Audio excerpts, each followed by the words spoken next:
Eureka! Nous allons voir ensemble comment peindre des poutres. Voici les différentes étapes à suivre.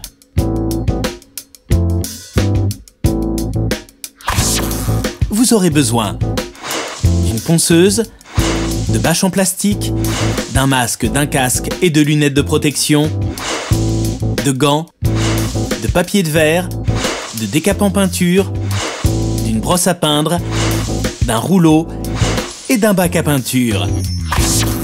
Premier cas, si vos poutres sont déjà peintes ou vernies. Si la peinture est en bon état, il vous suffit de poncer les poutres avant d'appliquer la nouvelle peinture. Elle ne pourra pas accrocher sur des poutres vernies. Vous devez alors poncer pour retirer la couche de vernis. Décapez la peinture en mauvais état en utilisant un décapant chimique. Portez des gants de protection et aérez la pièce. Protégez le sol avec des bâches en plastique. Appliquez le décapant en couche épaisse sur la peinture abîmée avec un pinceau. Laissez agir jusqu'à ce que la peinture ramollisse et commence à cloquer. Grattez la peinture avec une spatule pour l'enlever. Poncez les poutres avec une ponceuse excentrique. Portez un masque, un casque et des lunettes de protection. Aérez la pièce et protégez le sol avec des bâches en plastique. Équipez la ponceuse de papier de verre à grains fins. Poncez les poutres dans le sens de la fibre du bois. Ne laissez pas la ponceuse en marche trop longtemps sur un même endroit. Vous risquez de creuser et d'abîmer le bois. Une fois les poutres poncées, dépoussiérez-les. Si vos poutres sont anciennes, leur surface peut être irrégulière. Il ne faut pas les rendre parfaitement régulières lors du ponçage, car elles perdraient leur charme. Deuxième cas, pour des poutres en bois brut.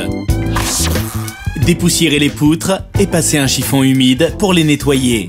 Appliquez le fond dur avec un pinceau en suivant le sens du fil du bois. Et laissez sécher avant de les peindre. Troisième étape, on passe à la peinture. Vous pouvez peindre vos poutres avec un pinceau pour un résultat régulier ou bien avec une éponge naturelle pour créer un effet décoratif et obtenir un résultat original. Peignez toujours les poutres dans le sens de la fibre du bois.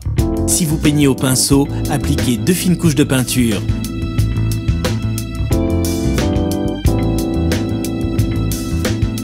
Et voilà, et maintenant, c'est à vous de jouer.